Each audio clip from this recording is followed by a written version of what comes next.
There we go. What's good, everybody? This is your host, King Jacobo Martin. Welcome back to another episode of Whispering to Your Souls. We got some special people on the stage today. So I want to start with Miss Serena because today is her debut. This is my amazing, talented sister who won the Essence Film Festival with me on our other podcast, Culture Minute. But now we're doing big things over here at Whispering to Your Soul. So I just want to welcome the one-stop shop, Serena Renee, to the stage. Hey, how y'all doing? My name is Serena Renee.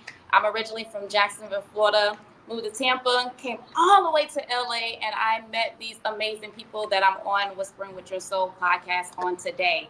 I'm super excited to be here, and I just can't wait to indulge in the topics that we have today. That's what I'm talking about. Next up, we got Mr. Tupac himself. Talk to him, Mr. Industry Threat.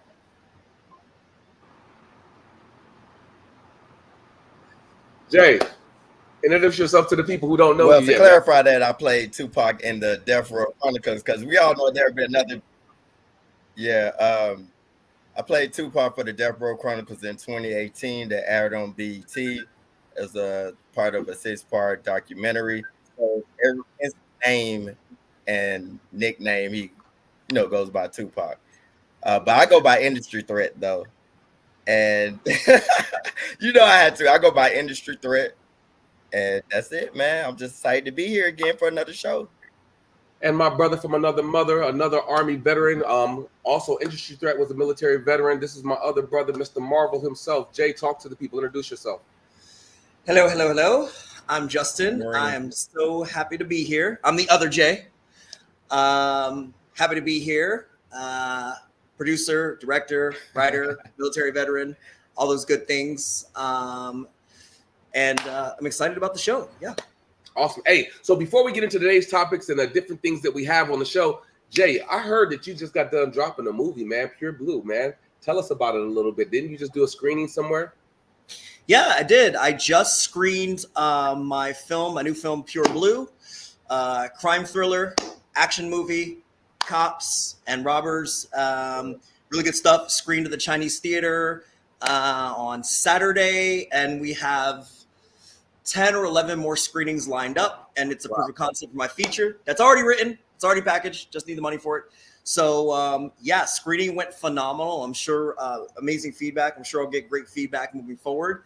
Then we pitch it, get money for the feature, and then go off and make another movie. So that's what I'm talking about. Well, first of all, congratulations on your success. Me being a director myself, I know what it takes to make a film. I know all the different things that you've been through. Serena's been on set before. Obviously, Mr. Tupac, Industry Threat himself, has also been on film before. We've all won different film festivals. So congratulations for that feat, bro. We're super proud of you. So we got some interesting things to talk about today. So let's just go ahead and drop this first topic. I'm light-skinned and y'all jealous. I'm light-skinned and y'all jealous. I'm the preference and y'all jealous. I'm the preference and y'all jealous. I gotta be BBL and y'all jealous. I gotta be BBL and y'all jealous. I am fine and y'all jealous. I'm light-skinned and y'all jealous. I got long hair and y'all jealous. I got good hair and y'all jealous. I'm light-skinned and y'all jealous. BBL and y'all jealous. I can steal your man and y'all jealous. Your man, y'all jealous. I'm shit. Y'all jealous. Baby. Hey, so we're gonna start off with Miss Serena. What did you think about that clip, man? What came to your mind? Because I see they had you laughing over there. Yo, when she said I'm jealous, that's funny because in a way, she's telling the truth. All they talk about now is BBL, taking your man, being the side chick, and all that craziness, and now you're a number one hit. You're winning awards at the BET Awards. You're winning awards at all these award shows, but you ain't really rapping about nothing. Right. I feel like if the women in the rap game can come together, they will be so powerful. Like imagine if Cardi B and Nicki Minaj do a hit together. It'll be over. Game over. What would the content be about, though? That's the real question. What would the content? Here's my thing. Don't get me wrong. I'm all for ladies' freedom of sexual expression, right? My question is, what type of content would they actually put out? because not only are these women beautiful, but I know that they're powerful and they're smart and they're amazing. So are we just going to hear about somebody booty hole being brown, or are we actually going to get some real lyrics with somebody actually really saying something? Well, you know, what I would think is, you know, as a creative director, you know, I would go to Cardi and I'll go with Nicki and be like, listen, let's do a collaboration together. You know how like Brandy and Monica did The Boy's Mind, right? So they can do something along that lines, but a different kind of topic. But within the video and in the song, they can change it to women empowerment. So where they're like, you know what? We ain't even about this. You know, we're coming together and we're gonna dominate this industry. We can do something like that. You know, that's what I was. You know, I would pitch. Okay. You know. Okay. Industry thread. Talk to me nice, man. What you got going on, bro? You know, what do you think of that clip? With the clip being hilarious and she's being very truthful on how the hip hop music is portrayed nowadays. Here's the thing. There are so many dope female MCs that do not get the streams, that don't get the plays, that who we never heard of because there's a bigger picture being played here. Okay. Yeah. The thing is, here's the thing about music. Music is based off of your emotions, by what you're feeling at a time, by what you're going through. That's like the true authenticity of music. But when you're at a label and we need to push an agenda, and your label said, hey, that was a great verse, but we need to hear more about shaking rumps, and that was me being censored, by the way. Shaking tail. Thank you. Shaking tail about money, about not being faithful, because that's the agenda that we're trying to push because it sells more records. Okay. He went there with it. We're gonna come back and touch that. We're gonna come back and touch that point. Hey, Justin, Mr. Marvel himself, talk to me. What did you think about it when you first saw that clip? Well, art is subjective, so we all get what we want from it. Well, let me try to understand something. Was that her actually being funny, or was that like she made the video and somebody else put that whole thing together as far as what it is? Or was that actually her being serious about it? I'm trying to decipher who was it just her making a joke, or was she being serious? That's how she raps. I think she was being serious, and I also think that she was being serious, but she was joking at the same time, because a lot of the music nowadays sound like nursery rhymes. So the tempo right. Yeah, so I think she was doing that, and then when they talk about, oh, my BBL, oh, I got breasts, I took your man, you know. She was being a kind of a comedian with it. Okay, well then, I understand, but at the same time, like the thing about like all art, like you see films on Tubi that are just like they get so much play, and you watch them and you're like, what am I seeing? You see so many viral clips of music of clips of some hot twee girl, and then someone, Sway the remix guy, like someone takes it and remixes it, and then it's viral, and then it gets like 500 billion plays, and that's the new sound of like the summer, you know what I mean? So even though like for someone like me to say, okay, well, this isn't like lyrical, like Jadakiss content or something, or this isn't like intricate Nicki Minaj lyrics, it's not really for me to decide, because that's maybe what I like, but somebody else sees that and they're just like, it's catchy, it's dope, I'm gonna bump it. So I say, look, what I say, if it gets you and it gets you your shine, more power to you. If there's another section of people who say, oh, that's not real rap, or that's not real music, then that's, to me nowadays, that's kind of like the proverbial, older person screaming on the lawn, get off my lawn type of thing. Because it doesn't really matter, because the 15-second TikTok clip that gets 600,000 plays or 600 million plays, that's the hit. That's where we're at, and that is not going to change. Now, there's always going to be a section of people who say, hey, I want to listen to good, thought-provoking music, or watch good movies that have a message. That's all fine and good. That's always going to be there no matter what. Right. Put the effort into your art. But there's going to be the like I said, the TikTok version, the instant gratification, the microwave version, who wants just something kind of stupid, kind of dumb, kind of catchy. Yeah. You know, I want to bring this young man back up right here, right? Because I personally believe that, let me bring this up. He talked about something that was so fire. Well, the reason why I got the question mark is because I know y'all want to know what that is. He brought up agenda. Mm. There's a hidden agenda in music to control the narrative of how children or people think, to sway them or to distract them or to fill their minds with a whole bunch of BS. Here's an example of what I mean. Future admitted that he doesn't do Molly or Percocet, but he gets paid more for talking about that type of content.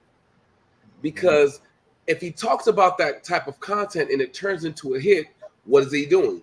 He's influencing and persuading young adults' mind to do things that he knows that he doesn't do or his children doing. So the influence of the music or the spell behind the music and the words put people into a trance and have people doing things that they normally wouldn't do. I mean, industry threat, I know that you're an upcoming rapper, so what are your thoughts on this? I mean, well, you explained it pretty thoroughly.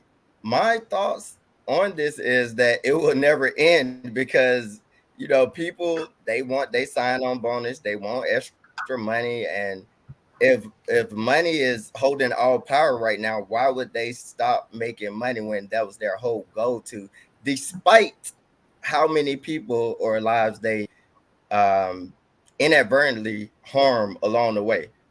So it's just literally going to keep going, because if you get paid less, it's just like working at a job. Me and you working at a job and we're doing the same work. But if I say 2 words that's classified and I get paid an extra, $5,000 more, you're probably going to say those words to make that extra money if that's your whole goal.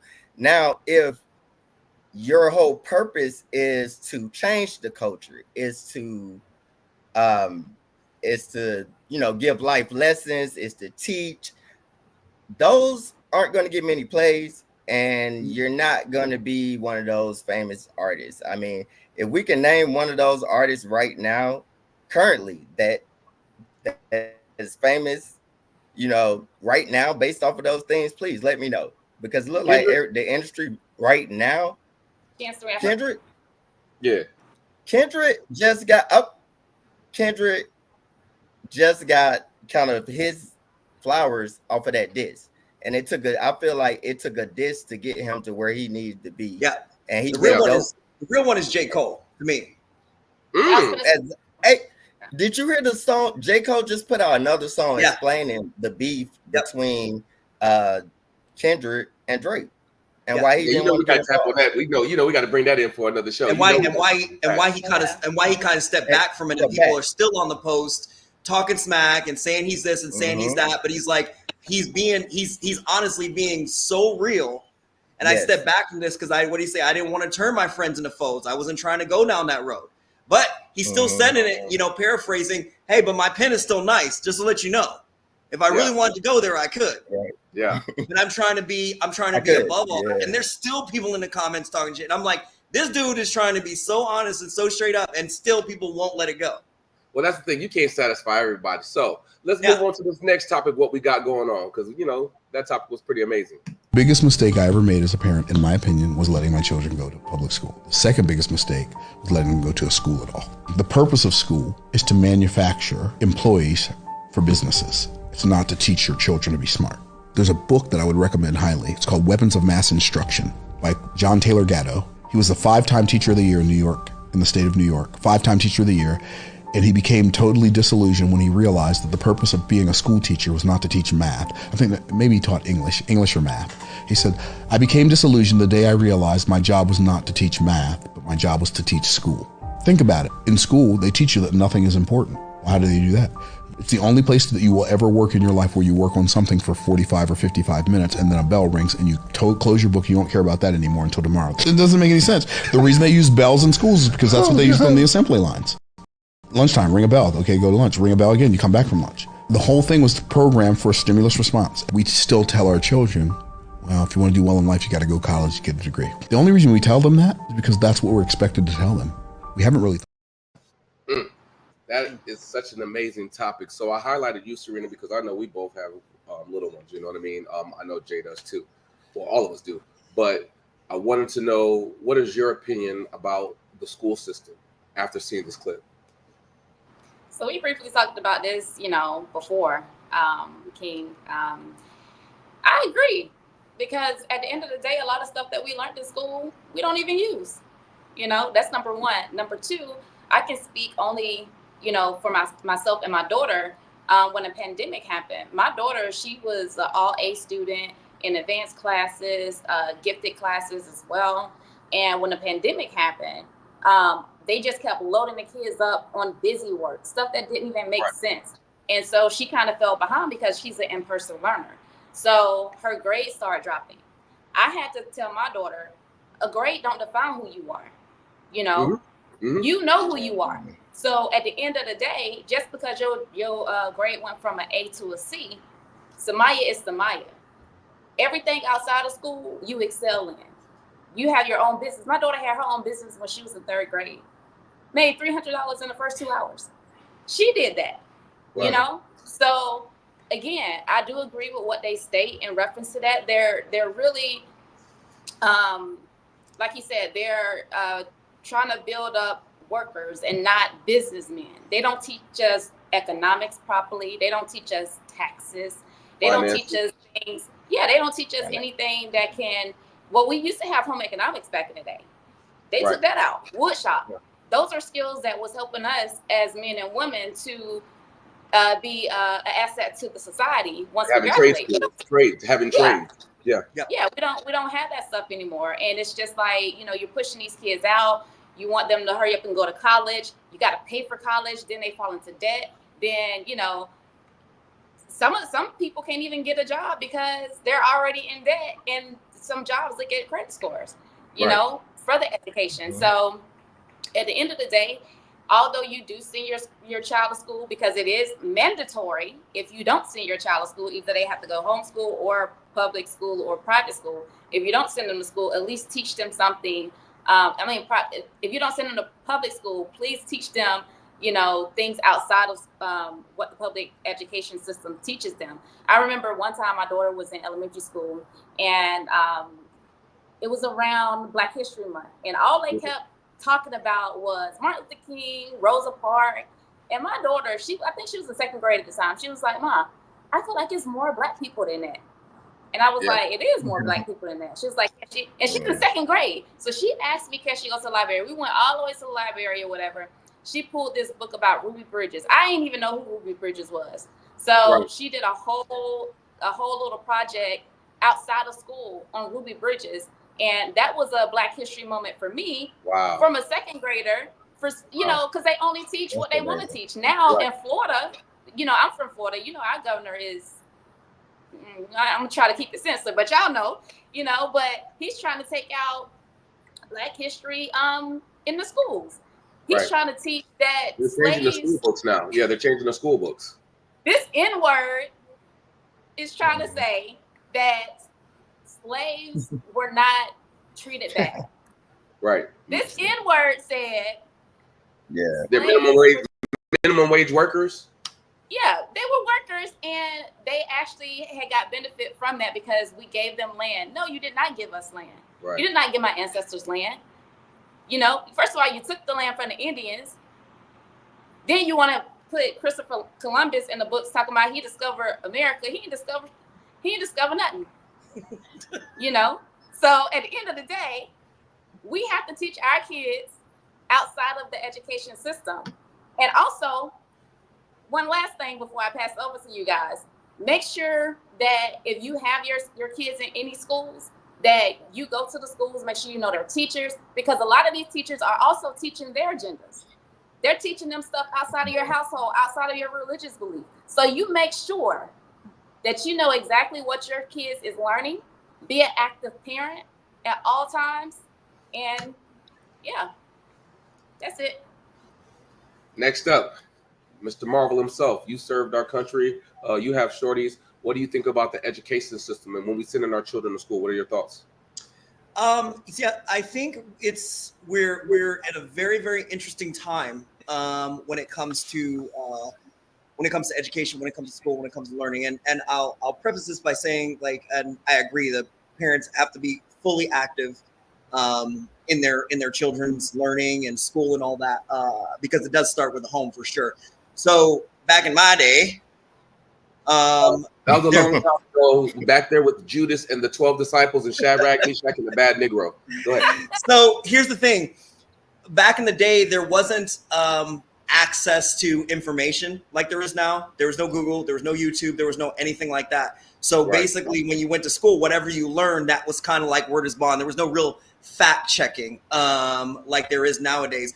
But when I was in school and when I was younger, you're right. There was the curriculum was the solid curriculum. There was no changing that. But there was things. There was metal shop. There was wood class. There was economics. There was poetry club. There was this. There was all of these different things that were happening in school that are being taken out now, or things are not readily available. All these life skill things that you would have access to back in the day. Class and stuff, you know. When I was in school, it was all life skill stuff. Like you had to go to metal shop. You had to go to PE. You had to go to wood shop. You had to learn all of those things no matter what. Right. So if those things aren't taught in school now, you just have computer kids. You just have people that sit on online classes or sit in computers basically all day long. But at the same time, the caveat to that is nowadays there's access to information. So for instance, if my son, if they're in the same situation and they say, hey, there's only these 3 black people, and one of my kids gets on Google on their phone, they're like, wait a minute. What about George Washington Carver? What about this person? What about this person? What, they can easily dispel that information just like that, which I didn't have access to. Technology has definitely expanded our education, because beforehand, like you said, we could only go off of what we were told, or if we didn't have the libraries or the opportunities to find out about more people. So thank God for social media. Thank God for the internet expanding our minds and allowing us to find out more truths for ourselves. That's right. If you post something about this subject matter that you might have learned in school, you'll get 12,000 comments or 12,000 responses practically debunking that, saying, no, actually it's this. Actually, I'm a scientist. Actually, I, studied this. And you will get all that information. You start going down the rabbit hole and decipher it, like it really instantaneously. Finding out for yourself. That's not correct. And you can do that from the comfort of your own living room or your own bedroom. So I think that there's that too. But what I do feel like, yes, I feel like in school there's an agenda. But I've always felt like that was like there was an agenda in school, even when I was in school. But being an active parent, and like I said, being actively involved, like agreeing with you, when your child says, hey, I learned this, or you take interest in what your child learned. Hey, what'd you learn in school today? Instead of, your kid comes home and they just kind of go off on their own little way. I want to know what you're being taught. That's kind of where it starts, because that's how you can decipher the information that's coming to your child's brain. But I like how you worded that, being an active parent. That's smart. Being actively involved. But at the same time, I have a it's not the same as when I went to school, but for me, school was so important, not just for your learning, but for me, the most important part of school by far, because you're right, there's a lot of stuff in school that I'm like, you can throw this out the window as far as what the teachers are teaching. But for me, it was a social interaction. I was an introvert for a long time growing up. So I needed to go to school and be around 400 or 500 or 600 people, 600 kids, teenagers, because I needed that social interaction. I needed to be able to, sometimes kids say, hey, look at your shoes. Hey, look at your jacket. Yeah, you kind of get, they're kind of making fun of me. But I kind of for me personally, I needed to break that. I needed to have that constant social interaction to get me out of my shell and not be, stuck in my room all day. I don't know how. Let's get the industry thread up here so we get some of his thoughts. What did you think about the clip? I almost forgot. But I'm just gonna get some quick bullet points. If you want your child to be an employee, then this clip is 100% for you. Like that's gonna teach you everything you know. Say that again. What you say? Hold on. Say that one more time. I said, if you want your child or a child to grow up as an employee, this is the perfect clip for you. Public schools are great because they are teaching you to work for someone else. That's my number one bullet point. My second bullet point, I'm gonna keep everything very short. School systems are also very similar to prison systems. And that's all I have to say about that. And I'm done. Well, first of all, that was powerful and truthful. I 1000% agree with you because that's exactly where I was going to go, because they only want you to know what they want you to know. And I was looking at this young lady, her name is Dr. Yafi Bey, and she says we send our children to grammar school. But if you look up the root word of grammar, it's grimoire. And grimoire is to have a spell casted on you. Our children are trained a certain type of way by certain people that want to oppress us. So if people wanted to oppress us, why would they ever tell us the truth? Why would they ever want you to know who you are? And I'm pretty sure all of us have heard this phrase before. Go to school, get good grades, go to college, go work for somebody. No one has ever taught you how to think for yourself, to become your own entrepreneur, to create your own businesses. And there's two different types of colleges. There's one college that teaches you how to work on a plantation, and there's another college that teaches you how to run the plantation. So my question is this: what plantation are you working for, McDonald's or Google? Because based off of your education or what they taught you, you are only a high-class employee for someone else. But let me use business terms.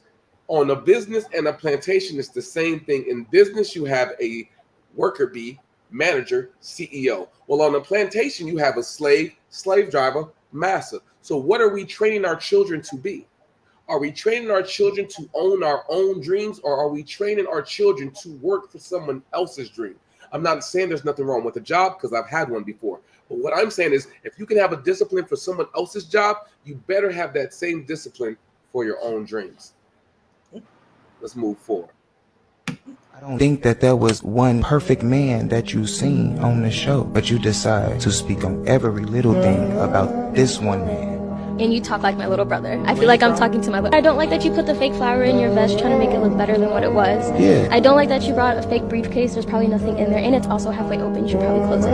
Also, I don't like that the fact that you put your hat. I feel like it's corny because you keep constantly trying to reach out to me after the show. So I honestly feel like you try to play this kind. It's corny because you attacking me as a person. That's who I am, bro. Like, I came on the show, it's who I am, and you telling me that everything about me you don't like. But then outside of the show, you want to have a conversation or a hug or smile in my face or hey Daryl, or it's a us. There ain't no us thing. The only reason why me and you had a viral clip is because I handled myself well. I very well could have been looked at as a sassy or an evil man if I would have gave you the response that you deserve. But I gave you what I felt like it needed to be presented, because a lot of young men get tricked out of their spot dealing with young women like yourself. And I don't want to be the crash out example. I want an example that no matter what, you could still be able to hold yourself in a certain type of light. I guess for me, it was more so the moment you walked out, I felt as if like you were playing a role, but you later on came out and said you did lie about certain things, which means you were playing a role. You already disrespected, you already disrespected all the women. All right. So, Serena, what is your thoughts on that clip? I mean, we've all seen the balloon popping game. We've all seen situations like this. But in this specific clip, what are your thoughts about this young lady and this young man's interaction? Well, first of all, if you're going to ride on somebody, like, make sure you on point. Like, first of all, your forehead big. You try to cover up your forehead with two little, what them things called? The little baby hairs. Like, come on now. You wasn't even dressed right, and you sitting here talking about somebody else that at least try to present himself as a man. You know, whether he had a little flower in his outfit or his briefcase, maybe he wanted to be seen as a businessman when he first walked out. You know, that wasn't for you to say in front of millions of people, especially when you looking like what you looking like. So I'm glad he checked him. And one thing about it nowadays, like, I don't know if it's because I'm older, but these young girls, something wrong with them. Either their parents ain't raised them right. When it comes to dating, they have this high expectation. Oh, a man supposed to have $100,000 a year. First of all, $100,000 is not that much money. Let's get that clear right now. Number two, most of the people that want $100,000, you ain't even gonna know how to handle that. If anything, you know, how are you gonna turn that $100,000 for your household into $200,000? Do you even have the ability to do that? Don't sit here and try to demand something from a man that you can't even handle your own self. You feel me? So are you going to be a liability or an asset? So based on how she came at him, you a liability, shorty. Then you want to come and then, like the guy said, oh, now you want to reach out to me. You're reaching out to him because you know ain't nobody else going to deal with your little crazy behind. So now you want to reach out to him like, okay, man, I should have probably just gave him a chance. No, absolutely not. You showed your true colors. And it is what it is. So I encourage these younger women nowadays, you know, have your expectations, yes. You know, have your goals of how you want your relationship, yes. But don't be unrealistic. You 20-something years old. And for a man to present himself like that at the same age that you are, that's a plus. He ain't got his pants hanging down. He ain't trying to act like no thug. He look like he wanted a relationship to where he's trying to build something with somebody. And you look like you from, you know, ain't finna go out on the ground. But that's my opinion. Oh man, thank you for that amazing evaluation, Marvel. I see she got you over there scratching your head, brother. Talk to me, Mr. Marvel. What you got going on? What are your thoughts, bro? Well, two things. First of all, he seems like he's, you know, a put together, you know, well spoken, very soft spoken individual. But I think that a lot of times what happens is young people, it's almost like being mean or disrespectful for the sake of being mean or disrespectful to get clout. Because she probably talked to him afterwards because she actually liked him, but it's going to get more attention if she's kind of mean or she kind of disrespects him or she kind of talks smack or whatever it is. Inside, she knows she actually wants to talk to him. She's like, I'll just be slick on the side and talk to him afterwards, but I'm going to get my viral moment. I'm going to get my clout by, you know, starting all this drama or all this mess. But I'm glad he called her out on that because, you know, if you're going to talk to me this way and kind of disparage me in front of, you know, like I said, for the views, exactly, in front of all these people, but then try to come around, you know, when everything's nice and quiet, like, don't try to play me like that. And I think that a lot of times people don't expect to get called out on that. But I respect that he was like, nah, I'm not going to play those games. So, yeah, I mean, you kind of get what you get. You know, you might lose a good person over here that actually had respect for you, and you might go through 10 more relationships that, you know, you get treated disrespectfully, and then, you know, you just got to come to terms with that. That was a fabulous evaluation. Let's go, industry threat. Talk to the people. What did you think of that clip? Well, number one, he handled himself very, very mature and in a respectful manner. He handled himself like a gentleman, you know, a true scholar. For her, I feel like that sometimes people are followers. So if someone, especially on that pop balloon challenge, so if someone else popped their balloon, so if 3 girls pop their balloon, and even though you okay, I thought he was cool, but they don't think he cool, so let me just pop my balloon too. Yeah. And she thought about it after, like, man, I really wanted to talk to him, so let me hit him up. Maybe, you know, he go, I could come back around because I can do that. And he stopped at the door like, you know, circle the block. That's what they say, right? I can circle spin the block now. Yeah. Don't spin the block now. Spin the block with me. Right, right. The door is closed, spin the block. There it is. Spin the block. There it is.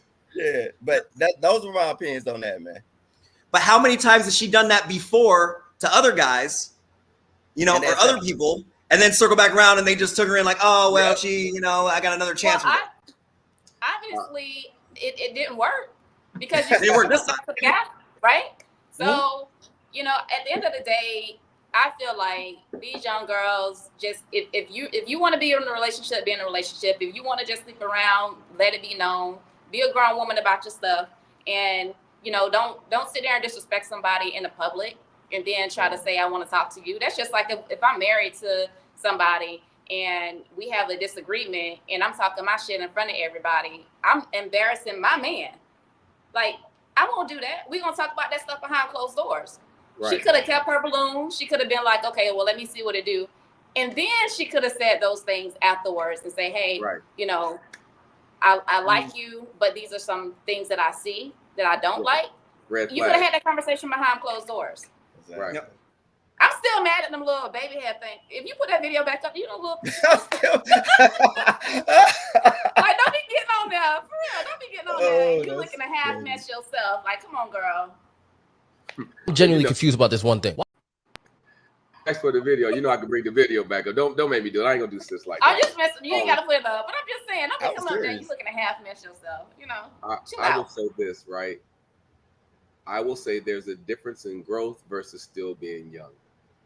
And you'll see what they do for views. People will disrespect themselves for a like or for a clip.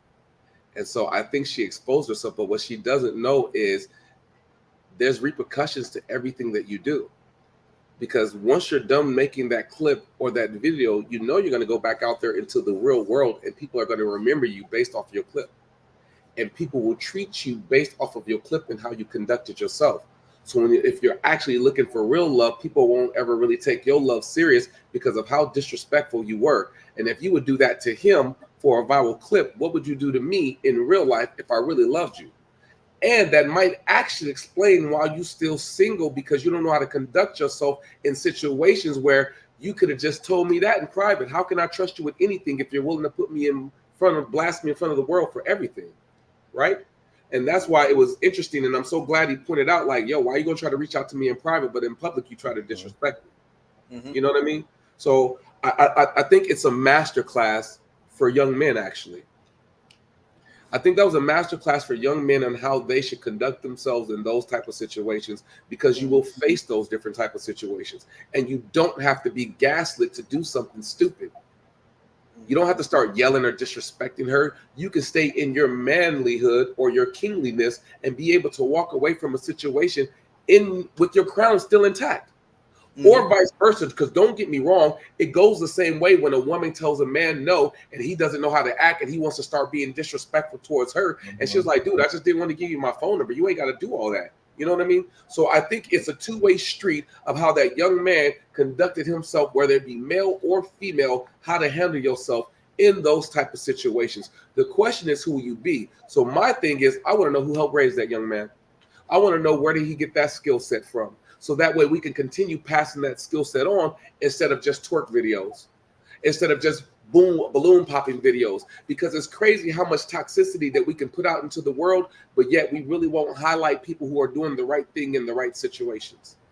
So that's what I wanted to talk about when it came to that clip. But let's move on. Let's move into this clip right here. So the question is, why do you want to be married? I want to be married one day to the right woman because I believe that marriage is a team. A marriage locks in a team sport, meaning there's no trading. There is no free agency. You can't switch teams when times get bad. And if you try to switch teams, it's going to be extremely agonizing, because success is a team sport. The fact that I have somebody that's watching my back, that's watching my six at all times, the person that loves me, that genuinely loves the person that I am, that wants to see me do well, the person that will uplift me when I'm down, a person that will love me when I'm broke, will love me when I'm rich, and love me the same way. The fact that I know that I have somebody out of all these people in the world that have all kinds of hateful things to think and do, I have somebody that genuinely loves the ground I walk on and will never betray me or and never be unloyal to me. It's an asset that I cannot overlook. You still gonna cheat? Would never cheat on my wife. So it ain't cheating, if baby right here picking with me. Nah, I just think that everybody need to find their person and find which kind of vibe and energy they on. You know what I'm saying? So we can find a way to compromise in the middle or whatever. I think a lot of these women are selfish and they want all the things that they want. They want all the pros of a man, but they don't want the cons. They want all the good, but they don't want the bad and the ugly. And that is not the way life works. Ugly Money Comedy Night, hosted by yours truly. My name is Ugly Money Nietzsche. And Throwed Off Juan. We will have tons of comedians in the building. Tickets are available right now on my Instagram page in the link in the bio. Get your tickets. It's going to be a great time. And it's a $500 prize to the dopest up-and-coming comedian. So y'all come get this money. Y'all come get these laughs. We're going to have a great time. We're going to be doing Trigger Alert for the first half of the night. And we're going to have a comedy show for the last half. October 9th, the Ugly Money Comedy Night. Coming to Ugly Money Studio. Salute to the team. They stood up, man. They stood up. I had to put Serena up first because of her reaction to the shot. What, man? Can I get busy jams? So Serena, what do you think of that clip? Because I thought he actually had a lot of gems in there. I did thought he said some powerful things in that clip, but I thought he did make it funny and entertaining just as well, because you are doing it for the gram, and when you do it for the gram, you got only 2 seconds to hook somebody. So what did you think of that clip? What did you think of the message? What are your thoughts? I agree with him. If you Wow. marry somebody, when you marry somebody, you know, people say it's 50-50. It's not 50-50. It's 100 and 100. I'm giving you my all, and you got to give me your all. That's the only way it's gonna work. You know, at the end of the day, I feel like a lot of reasons why marriages and relationships does not work is because of social media. You know, people look at all these lovey-dovey videos and be like, oh, I want my husband to do this and I want my husband to do that. But did you marry that type of person? You got to assess those type of situations. Don't be looking at what the girl on the gram going through, because she probably showing you stuff at the surface, but behind closed doors, she's getting her behind beat. You feel me? Party foul. So you gotta really go into a marriage with the understanding of for better or worse. And for better or worse don't mean, oh, you gonna cheat on me, I'ma stay. No, for better or worse mean if you sick, if you fall ill to where you're on your deathbed, I'm gonna be there, and you know, until death do us part. If we're up and we're rich and something happened to where, you know, you ain't got nothing in your bank account, guess what? You gonna fall back on me. I'm gonna make sure the household taken care of at that point. You feel what I'm saying? So at the end of the day, I feel like, you know, the idea of marriage has changed from when we grew up. If you notice back then, you know, you had the grandparents that was married for 30, 40 years. You know, your parents probably stayed together for 20, 30 years. But nowadays, marriages doesn't last that long because a lot of people don't like to fight through. Now, I'm not saying allow people to disrespect you in a marriage. I'm not saying, you know, get your head knocked off and you stay. I ain't saying all that. But what I'm saying is love your way through the hurt. Love your way through the pain, you know? So I agree exactly with what he said. I love that. Thank you very much. Justin, you're up, man. What are your thoughts about that clip? Yeah, man, I was definitely rocking with it. Like you said, he was dropping gems. Got to the end. Okay, so here's the funny part, because I was like, well, what's happening here?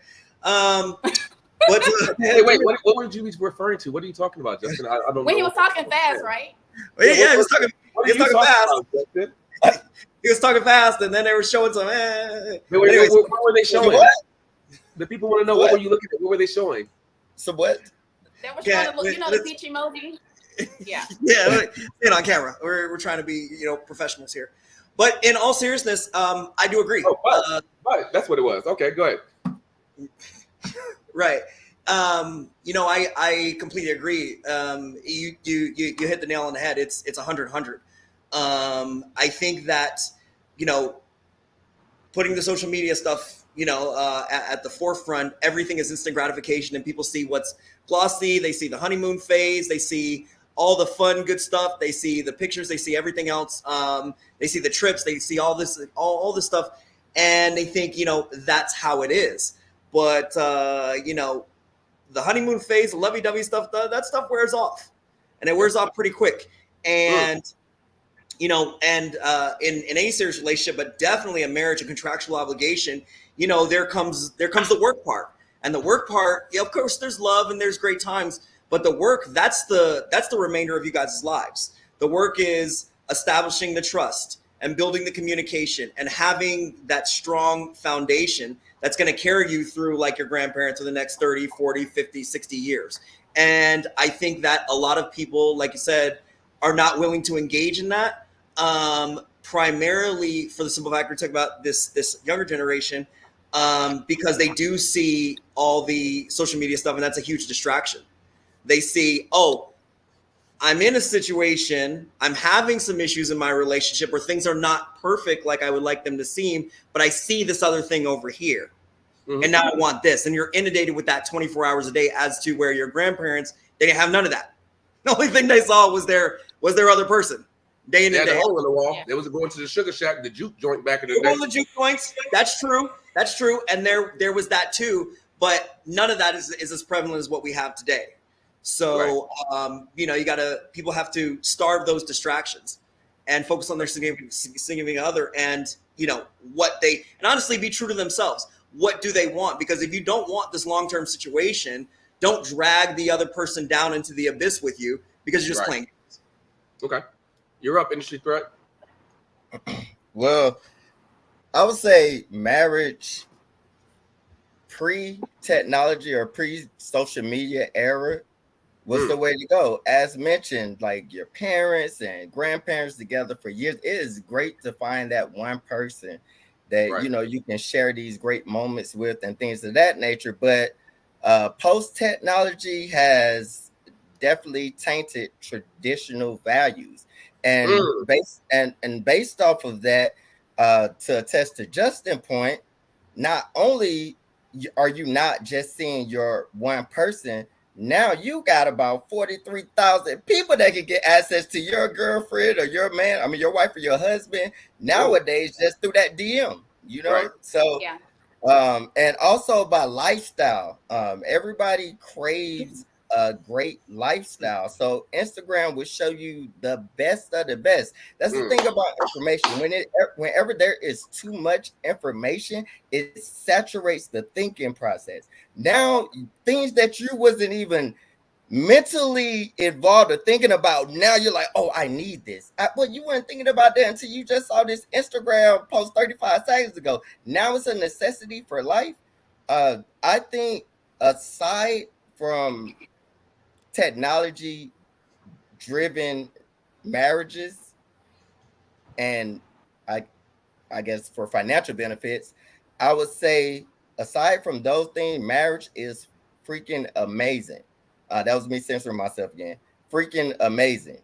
But nowadays, unfortunately, in my personal opinion, it's hard for me to find a relationship nowadays, let alone a marriage. You want to talk a marriage? Marriage? Right, it's hard out here.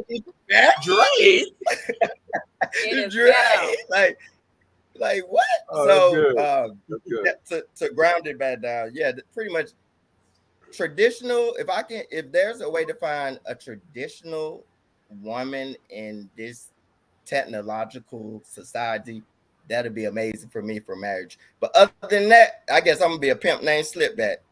Slipback. Say the whole thing. Say the whole thing. I want to piggyback on what he just said. Okay.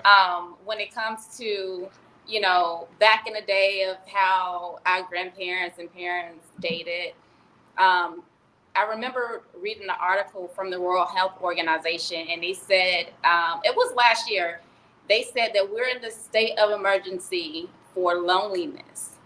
And I actually, my opinion, I blame the government for that as a social experiment. You guys use social media as a social experiment to divide and conquer relationships. You have women pit against women, men pit against men.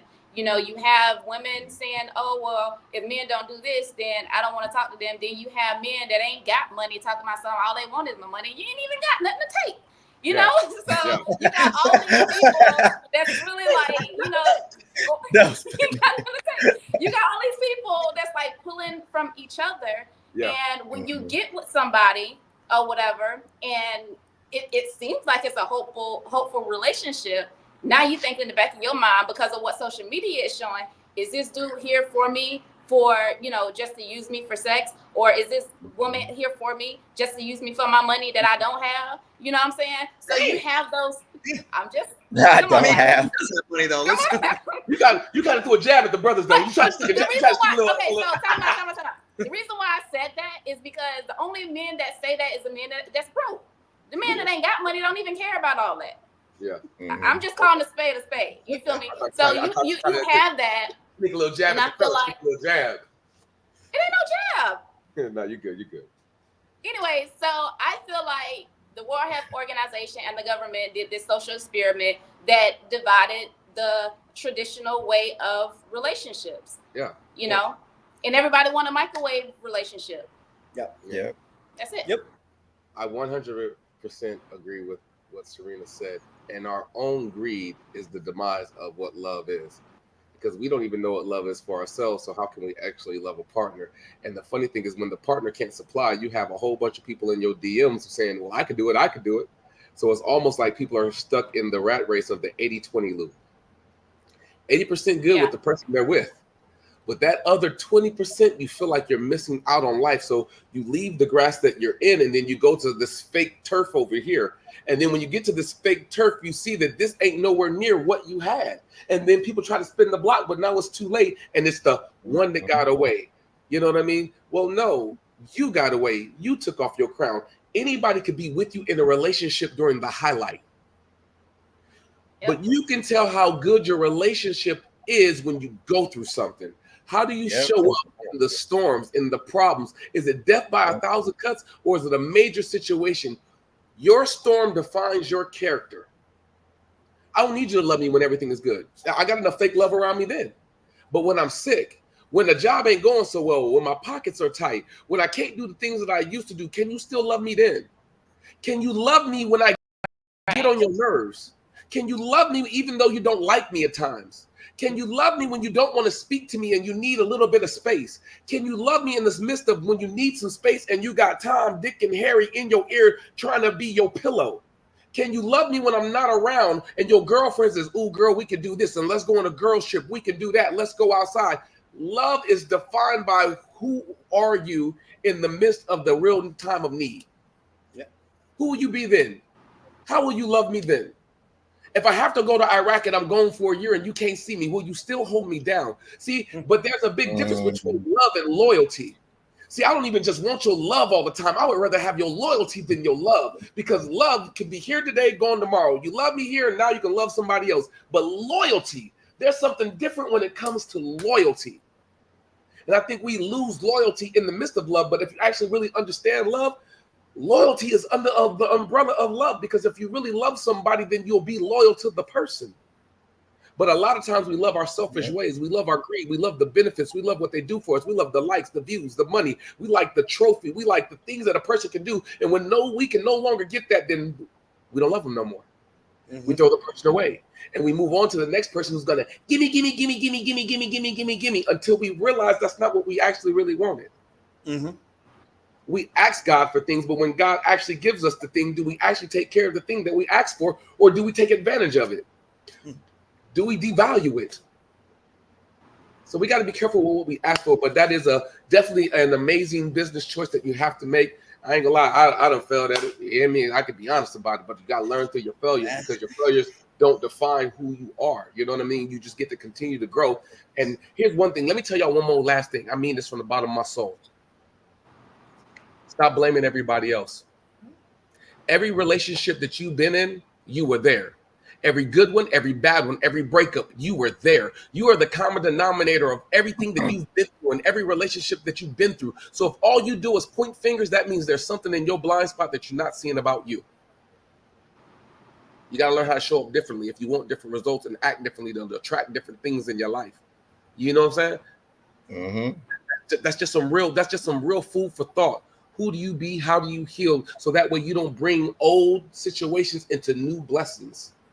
I'll say that one more time. You don't want to bring old situations into new blessings, but at the same time, the same way you want grace, you want to be able to give somebody else the same grace that you need when you mess up, because ain't nothing perfect all the time. Can you love me in the mud? Can you love me in the storm? Can you love me when things don't look right? Because then you'll find out if you really have love. All right, moving into this next section real quick, because we got to let Serena cook one time. You gotta talk your talk.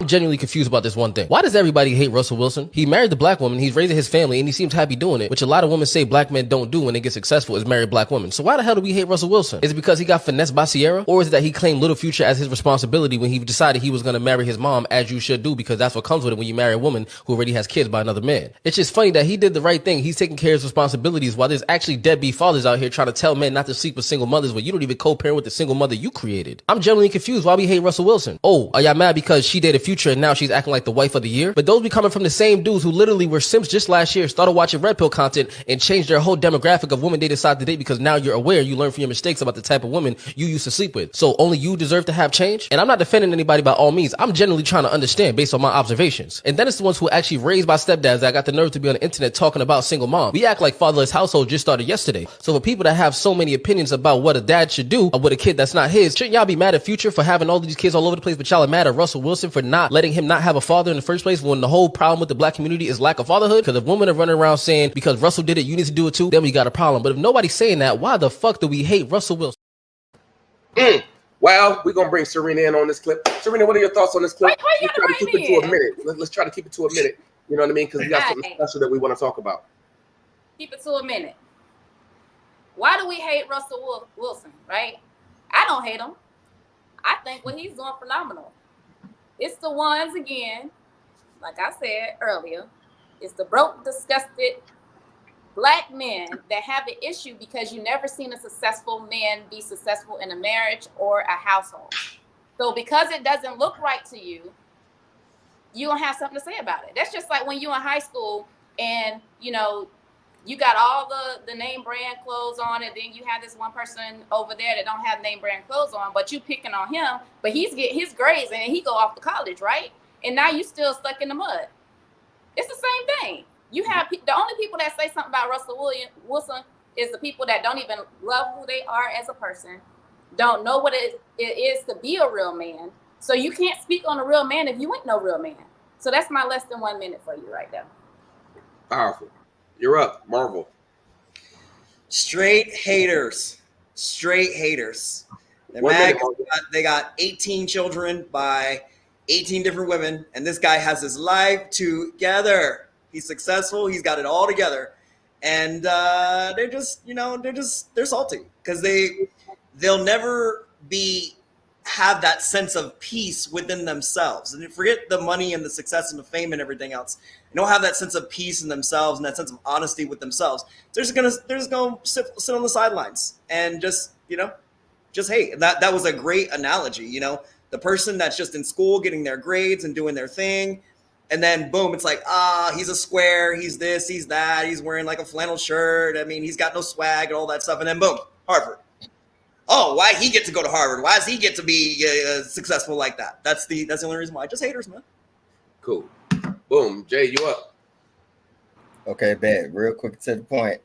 The ninjas of Black America is definitely gonna hate because they're gonna feel like he's simping. The real men are gonna feel like he actually stepped up to the plate and filled the void of fatherless Black children. And I'm done.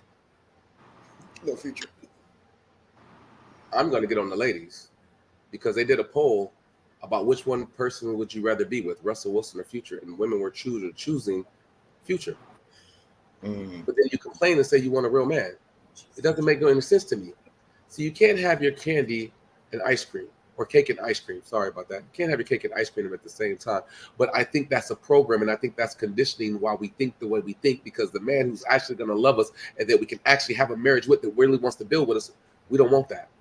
And vice versa. The same thing with the men. We have a woman that really wants to build with us, but that's not what we're looking for. We're looking for the one with the biggest breast, biggest booty, and biggest everything. But the person that actually really loves you and really want to hold you down, that ain't what you want. So I think we need to recondition ourselves and our mind and how we see things and how we move. And that will allow us to progress. So that way each generation ain't talking about the next generation, because the next generation is the fruit that bared from the tree. I'll leave that there. To this last topic. This is an important topic. A special shout out to my sis. Current Florida mood regarding Milton. A lot of people are talking about the hurricane right now, right? Because it's a powerful topic. And there's a lot of people that could lose their lives right now. So I just want to play a couple of clips, and then I want to go ahead and let Serena take over because she's actually from Florida.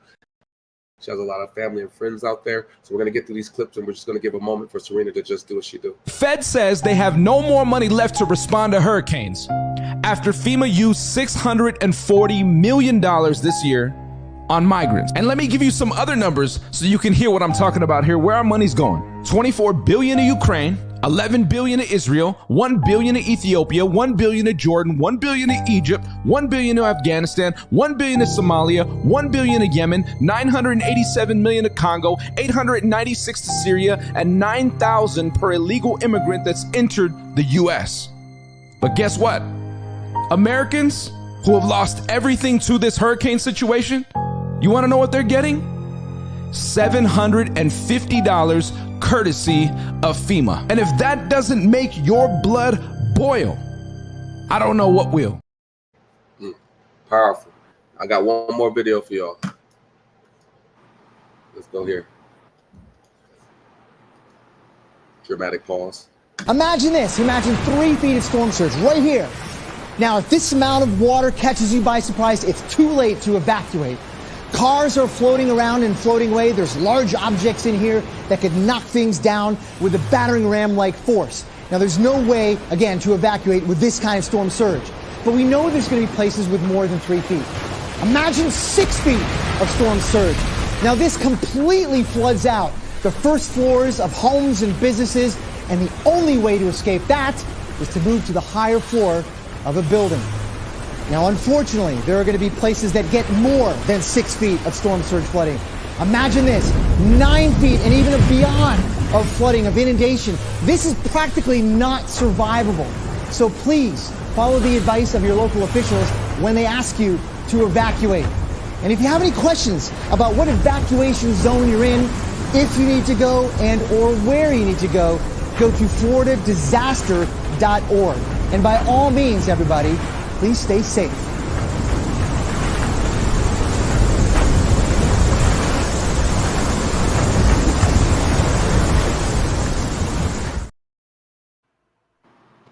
I'm glad they really showed the simulation, because a lot of people are uneducated, like myself. I was uneducated about how the surge works. And I appreciate Serena going on her live on Instagram and talking about this subject when it came to the hurricanes and explaining the surge. But her explanation and actually seeing the simulation is 2 different things, and it hits differently. That's like, you know, me, Jeff, and Justin, we see a building on fire and we feel bad for the people in the building. And the viewpoint from the people who are actually in the fire, it's a different viewpoint. You know what I mean? So, Serena, you're actually from Florida. You've actually experienced hurricanes, hurricane parties. I just want to give this special moment to you where you could just educate us, and prayers to your family, your friends, and everyone in the state of Florida, preferably everyone who got out there safely, or if you decide to stay, I pray that God is covering you and that you're safe. So I just want to give you time to, you know, explain to everyone about what's going on in Florida. Well, first and foremost, before I get into what's going on in Florida, the first video, that dude was so loud and wrong. He was loud and wrong. First of all, FEMA do have money. Secondly, don't listen to these people on the podcast. Don't even listen to us. Fact check everything that people say on this internet, because sometimes the stuff is not true. FEMA has money. If you go to FEMA.org, you will see exactly what is available to those people that need help in those areas, okay? Number 1. Number 2, yes, the money that he described went to those countries. Money he described went to those immigrants, but it wasn't FEMA's money for natural disasters or hurricane disasters. That money was for wars and all type of stuff. They had that stuff already allocated, okay? Let's get that correct, number 1. Number 2, in reference to the FEMA funds, guess what? The current administration went to the Senate and asked for emergency funds for hurricane relief before hurricane season even hit. What that guy didn't tell you, because obviously he didn't do his research, over 50 people in the Senate, that's all Republicans, denied that, which is why FEMA strictly said, they never said they didn't have money for disaster relief. They said we don't have enough funding for a second hurricane. Hurricane Helene hit 10 days prior to Hurricane Milton. That never been seen in the state of Florida at all. We've seen hurricanes, when they say back to back, we've seen hurricanes hit back to back, like a month or 2 months in a time frame, right? We've never seen hurricanes that hit within a week or a couple days. That's unheard of. So when they said they don't have the funding, they're not saying they don't have funds. FEMA has funds. The $750 is not all you get. $750, if people go to FEMA.org and read, is for if you lose power and you lose food and essentials like medical supplies or whatever like that, medical medicine and all that, that can cover that. But if you need more, you can get up to $2,000 or whatever you need to have the relief that you need financially. Okay.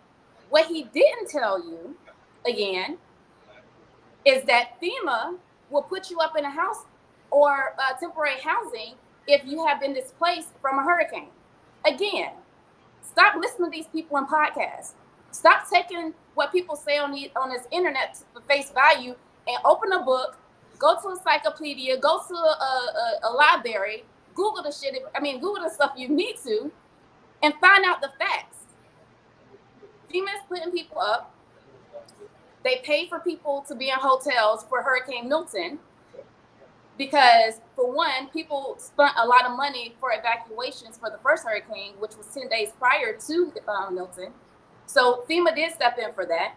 They have food banks for people that need food because, if the light's out and things like that as well. Or say, for instance, the shelters need to be funded with food. They have that on lock too. So don't listen to that. If you're in Florida right now and you think what that man said is accurate, let it go on one end out the other. You call FEMA and you tell them exactly what you need and they got you. Another resource that a lot of people don't know is Airbnb is also putting people up into temporary housing if you lost your home due to the hurricane. Okay. Also, Uber, if you need to be in the evacuation zone, this is for future because Milton already hit it and already went through Florida or whatever. But in the future, if you need transportation to get to a shelter, Uber will give you a free ride. Okay, so that's another resource. It's a lot of different resources, and if you go to FEMA.org, you'll see that. Now, back to the storm surge that King was talking about.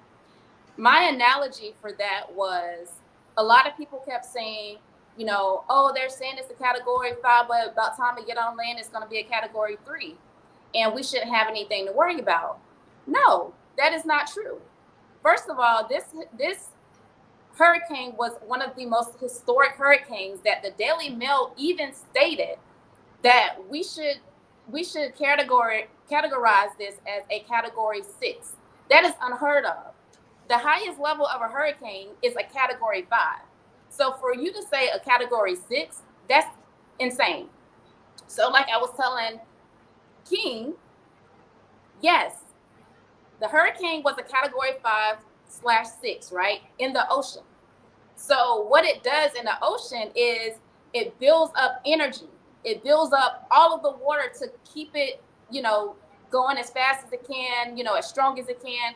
So about time it gets to land, it always dissipates. Why? Because land doesn't have water. So about time it hit land, it's going to get to be a Category 3, right? But if you looked at the news and if you saw how the width of the hurricane, it shows the storm surge. So the width of the hurricane and the behind the hurricane, say for instance, this right here is the hurricane hitting on land, and this right here is the storm surge, right? So this is the Category 3. This right here is the storm surge. So the storm surge is all of the water that's going to be pushed on land, which is the 10 to 15 feet, which is the Category 5 impact. Don't worry about the Category 3. You're still worrying about the Category 5 because the storm surge is what's going to kill, what's going to flood, and what's going to tear up a lot of the stuff that's in the cities, which is why when Hurricane Katrina hit, they kept telling people to get out, get out, get out. Yes, the levees broke, but prior to the levees breaking, it was already flooded because of the storm surge. So for them to have that simulation, it was amazing because a lot of people don't know that. They just think once they get on land, we're good. You're not good. And it might get quiet for a minute. Like the storm hit already in Florida, and it sucked out a lot of the water from surrounding areas in Tampa Bay and pushed to other sides of Jacksonville, Daytona, and all that. So all that's flooded right now.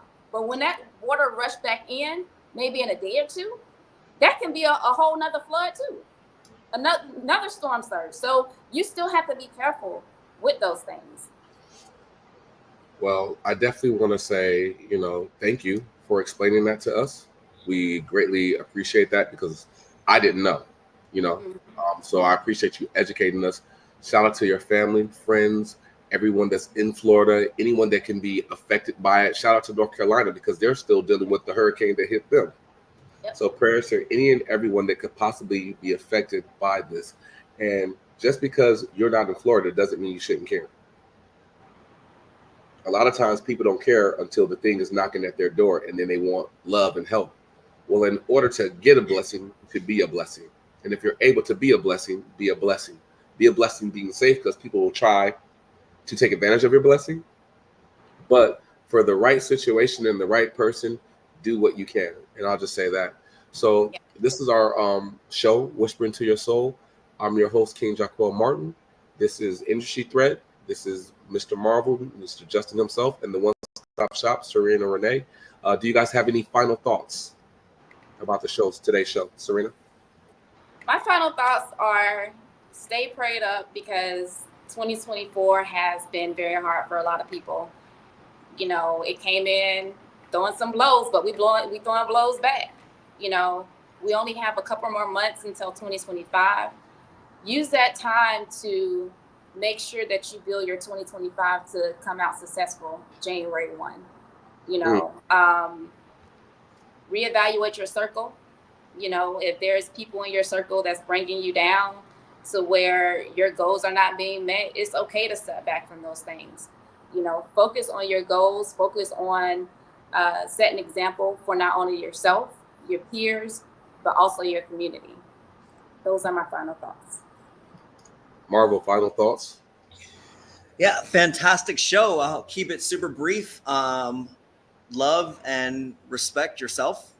Be honest with yourself, because if you can be honest with yourself, then you can be honest with the people around you, and they can be honest with people around them, and we grow in love in the world. So powerful. Industry Threat, final thoughts? One-liner, don't sell your soul to be a trending topic. Say that again. Say it again. Say it again. Don't sell your soul to be a trending topic. Let's go. Wow. Wow. That was fire. That was dope, bro. My final thoughts are a question. Why are you still here? What's so special about you that you got to take your next breath?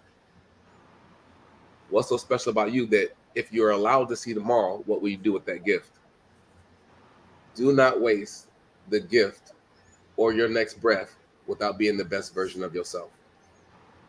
And anytime I end any motivational speech, I always end it like this, which all my friends know this speech from me. If you died today, would you get an A+ on life's report card? And only you know the answer to that question. But if not, you're blessed to see tomorrow. You better live like it's extra credit. We're all 6 degrees of separation from loving each other, but we choose to be addicted to poison. And every day that you wake up is an opportunity to change your future, but it's a closer day to your grave. So what are you waiting for?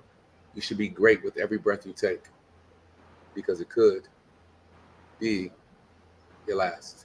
That's our show, Whispering to Your Soul. I'm your host, King Jacquel Martin, and I'm out here with my amazing family, Serena Renee, the one-stop shop, Mr. Marvel himself, Justin. He is a director. He is also a personal trainer. So if you're trying to get in shape and get a body by Justin, over there looking like 1200, make sure you check out Justin. Reach out to that young man right there. He's an amazing director. If you need a talented actor, he does real estate. He is also a personal trainer. If you like his clothing line called The Buffers, make sure you reach out to Industry Threat. That is his Instagram name. That is his clothing line. If you want to do personal training, make sure you reach out to him. And if you need a host, if you need an actress, if you just need somebody amazing, if you need a life coach, if you need a stylist, you make sure you reach out to the one-stop shop. You hear me?